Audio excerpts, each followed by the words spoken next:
Добре дојдовте. Овие неколку минути резервирани за емисијава Здравието пред се. Затоа останете со нас.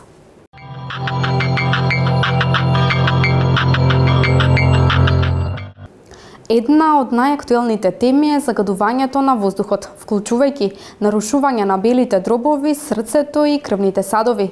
Како загадувањето на воздухот влијае врз нашето здравје? Чистиот воздух е основа за здравје и здрав живот на луѓето. Воздухот би требало да биде смеса од пропорционално распоредени гасови, а се состои од 78% азот, 21% кислород и многу мала количина јаглерод диоксид, водена пареа, озон и разни нечистотии. Неволите всушност настануваат кога овој сооднос ќе се промени. Како загадувањето ќе влијае на нашето здравје, зависи од повеќе фактори. Од нашата возраст, генетското наследство, нивото на стрес, од тоа дали боледуваме од нешто сериозно, како и од степенот на физичка активност. Најчести болести предизвикани од загадувањето на воздухот се следниве: надразнување на дишните патишта и проблеми со функционирање на белите дробови, рак, труење, например со олово, слабење на имунолошкиот систем, кој доведува до поголема подложност на инфекции, намалено ниво на кислород во ткивата, кое подоцна може да доведе до тешко дишење или губење на свеста. Дури и краткото изложување на оксиди на сулфор, азот или озон може да доведе до отежнато дишење и создавање на слуз или бронхијални грчеви, како резултат на иритација и воспаление. Тоа понатаму го намалува капацитетот на белите дробови и го намалува степенот на размена на гасови во крвта. Се ова влијае на намалување на дотокот на кислород во ткивата и ја отежнува работата на срцето. Надразнувањето на белите дробови може да доведе до хронични болести и до трајни структурни промени на овој орган. Заболувањата како астма, хроничен бронхит и емфизем во главно се јавуваат како комбинација на предиспозиции, пушење и услови на работното место, како и заради аерозагаденоста во средината во која живееме. Доколку хемиските материи стигнат до крвта преку белите дробови, може да предизвикаат проблеми во другите органи, како последица на системските токсини. Оловото и живата се најопасните системски токсини кои се наоѓаат во воздухот. Знаеме дека ова можеби ќе ве исплаши, но наместо да станете параноични, размислете што вие самите можете да направите за да си го зачувате здравјето. А сигурно можеме многу доколку сите размислуваме така.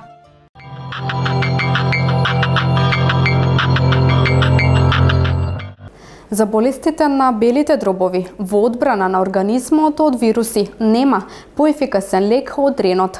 Исто така, ренот ја зајакнува работата на црниот дроб, го странува и хроничниот замор. Сепак, ова е само дел од неговото употреба и значење. Во следниот прилог повеќе детали.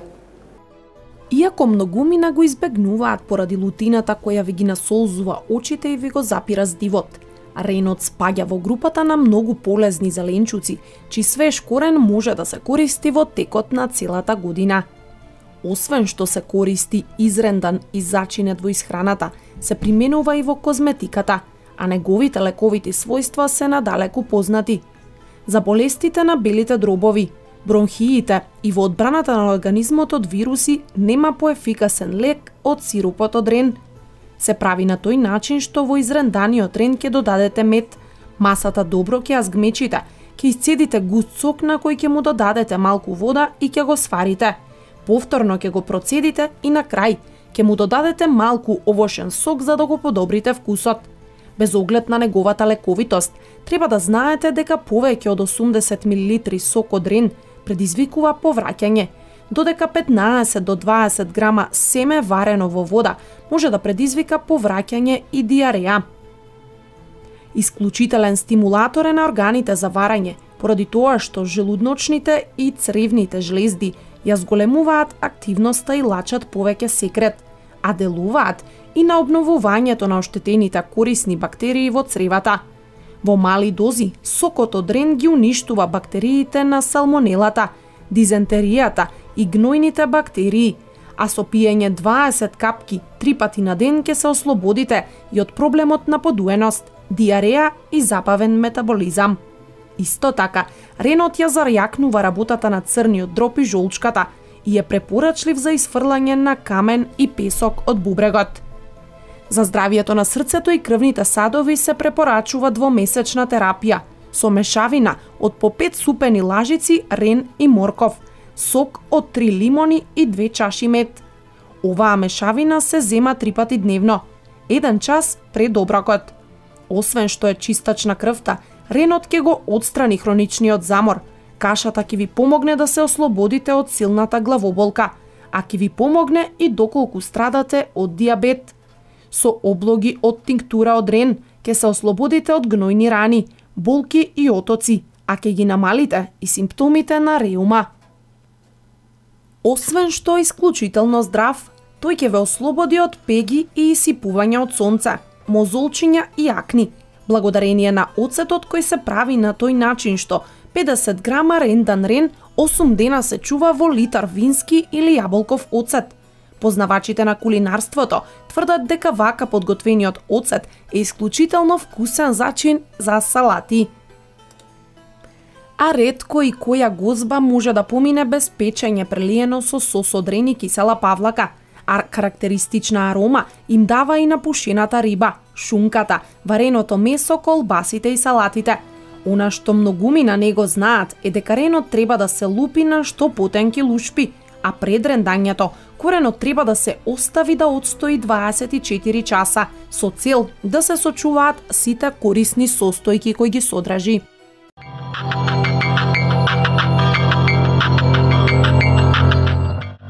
Жените се грижат за кожата на нивните лица. Најголем проблем представуваат брчките, но сепак постои решение – масло за брчки, а во следниот прилог нешто повеќе. Маслата против старење се тајни состојки на многу креми против брчки, а благодарение на нив кожата станува мека. Маслото и дава сјај, младешки и свеж изглед на кожата. Тоа се нанесува на лицето со триење, во вид на блага масажа и на тој начин побрзо и подобро се впива во кожата, при тоа хранејќи ја и правејќи ја поздрава. Еве кои масла можат да ви помогнат во борба против старењето, хидрирајќи ја вашата кожа и бришејќи ги брчките од вашето лице. Арганово масло. Аргановото масло исто така е познато и како мароканското масло. Тоа се подготвува рачно, цедејќи ја пастата добиена од плодот арган.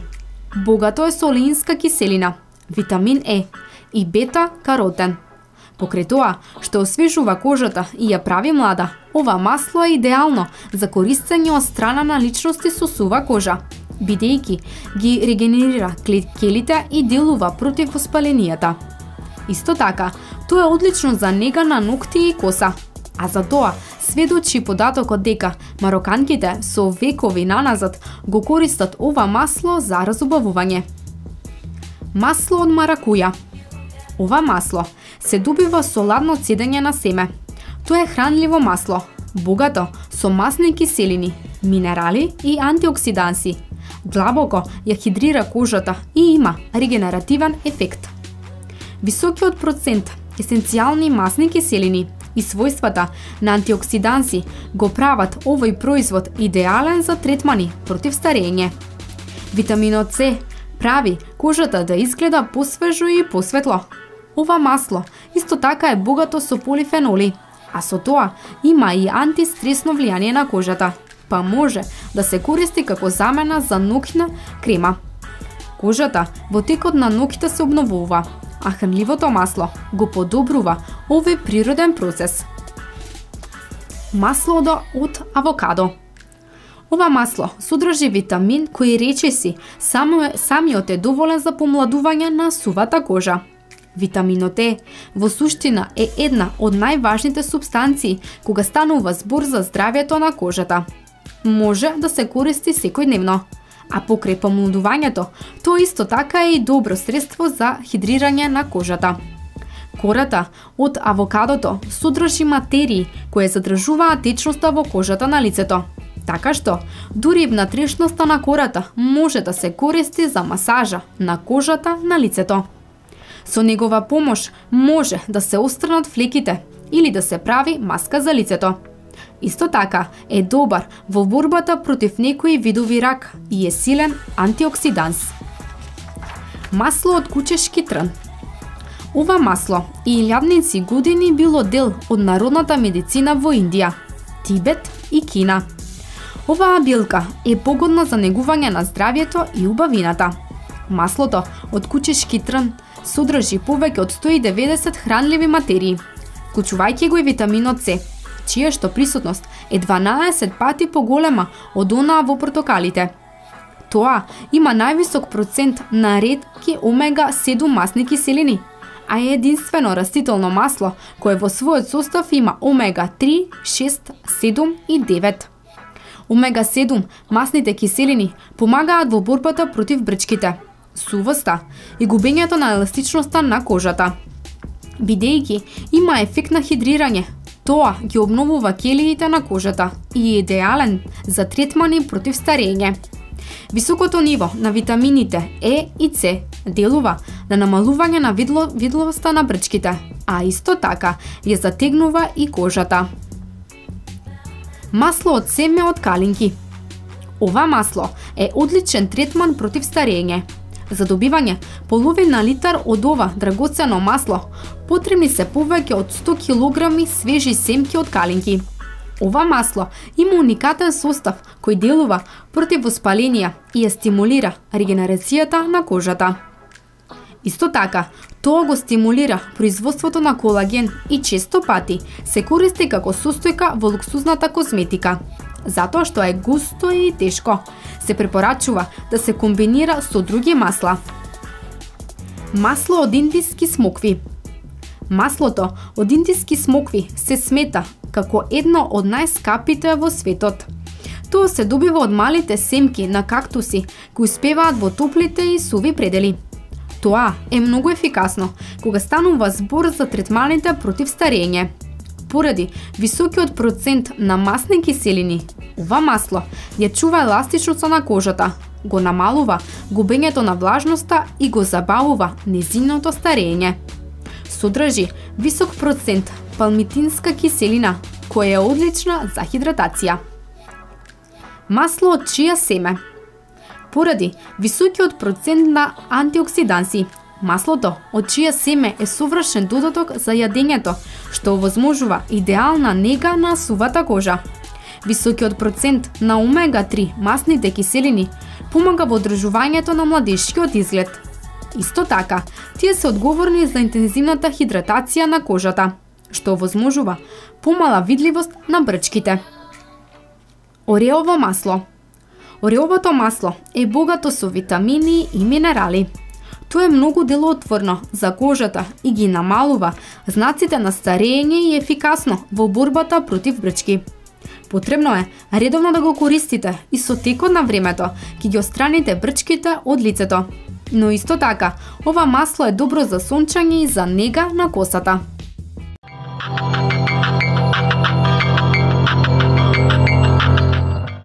Имаат огромно влијание врз кожата. Дали таа ќе биде мрсна, со акни или безприкорна, доколку хормоните се избалансирани и вие ќе изгледате убаво. Затоа важно е да консумирате намирници кои ќе го одржат балансот на хормоните.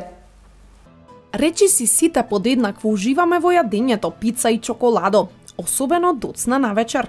Сепак задоволството ретко кога ни трае долго, бидејќи веќе следниот ден на лицето ни излегуваат мозолчиња и се каеме за вчерашната постапка.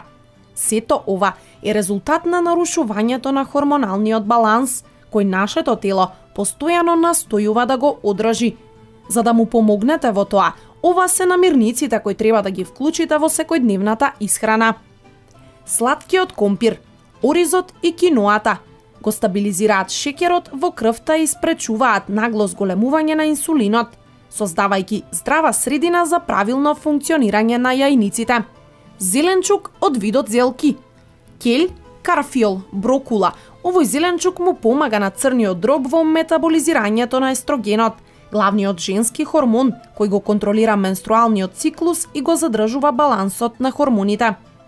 Лососот е идеална храна за одржување на хормоналниот баланс поради тоа што е богат со омега-3 масни киселини, кои го намалуваат крвниот притисок и нивото на триглицеридите. Хранливи материи кои ги содржи лососот имаат антиинфламаторен ефект, што помага за почиста кожа, посилни коски и здрави заби. Авокадото е исто така богато со омега-3 масни киселини и витамини С, Е и К, кои најдобро го балансираат нивото на естроген. Бадемите пак се богати со здрави масти, протеини, влакна и витамини. Исто така, помагаат во контролата на шеќерот во крвта, намалувајќи го крвниот притисок и нивото на холестерол. Познати се и како одлична храна за намалување на гладот поради зголемувањето на нивото на холецистокинин, кој дава чувство на ситост. Маслиновото масло е богато со омега-9 масни киселини, како и голема доза на витамини и антиоксиданси. Тоа е корисно за контрола на шеќерот во крвта, го намалува крвниот притисок, ризикот од срцеви заболувања и диабетес.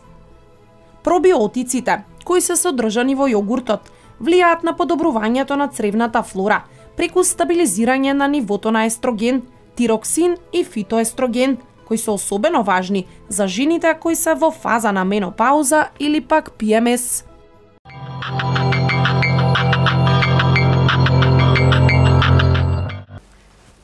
Дали се уште можете да уживате во вашето омилено кафе во текот на бременоста? Дали тоа е штетно за вас? Идни мајки, слушате внимателно. Детали повеќе во следниот прилог. Дали кафето е навистина штетно додека сте бремена? Дознајте зошто обичното и безкофеинското кафе сепак можете да го пиете нормално во умерени количини. Вашите денови на текила со сигурност се завршени, барем во наредните 9 месеци, па и повеќе. Но дали шолја кафе може да му наштети на вашето бебе? Одговорот е дека никој не е комплетно сигурен во однос на ова прашање. Повеќето научни истражувања од ретроспективни студии за влијанието на одредени супстанции врз бременоста, како и за можните проблеми, покажуваат дека кофеинот и не представува некој голем проблем. Кофеинот и не е толку штетен како што мислат повеќето. Во една ситуација на бремена жена која пиела не помалку од 6 чаши кафе дневно, дури понекогаш и по 24 чаши во еден ден, оваа жена ја поминала своето бременост без никакви здравствени проблеми. Без проблеми во текот на поредувањето, ниту промена во развојот на бебето. Меѓутоа, имала предвремено поредување. Тешко можеме да утврдиме дека кофеинот го има предизвикано предвременото породување. Всушност, треба да се разгледа целиот животен стил на оваа жена која пиела по 24 чаши кафе дневно. Со сигурност може да се каже дека исто така пушела, работела во стресни околности или конзумирала и други производи во огромни количини. Сепак, според некои истражувања направени врз животни, зголеменото конзумирање на кофеин може да ја намали плодноста, да ги зголеми дефектите при раѓањето, како и раѓањето на деца со мала телесна тежина. Но дали е добро да се конзумира безкофеинско кафе? Безкофеинското кафе се смета за добра алтернатива, но сепак во себе содржи мали траги од кофеин. Доколку сте обожавател на кафе, можете да конзумирате повеќе дози на безкофеинско кафе, само да не го преминете ограничувањето. И сосема е во ред да конзумирате кафења и чаеви додека сте бремени, но внимавајте да не се предозирате. Дали треба веднаш да прекинете со конзумирање на кафе откако ќе дознаете дека сте бремени? Многу често се случува луѓето кои наеднаш прекинуваат со конзумирање на кафе да имаат чести и интензивни главоболки. Па затоа најдобре е постепено откажување од кофеинот, отколку целосно прекинување, бидејќи се уште нема конкретни докази дека е штетен по здравјето на бебето. Доколку сте пиеле по 4 чаша дневно, скратете на 2 чаши. Почнете постепено да го намалувате конзумирањето на кофеинот. Пробајте со помали дози на кафе. Заменете го кофеинското со безкофеинското кафе. Додавајте во кафето млеко или пак започнете да пиете чаеви. Некои чаеви содржат во себе кофеин, некои не. При тоа, секогаш внимавајте на се што внесувате во вашиот организам во текот на бременоста, што може да представува потенцијална опасност за развојот на бебето. Доколку целосно го отфрлите кафето, не се грижете. За неколку месеци ќе ви биде повеќе од потребно, особено кога ќе имате непреспиени ноќи.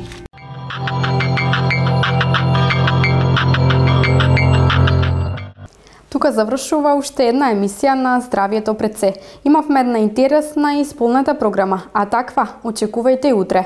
Ве оставам во добро расположение, се гледаме утре. Пријатно!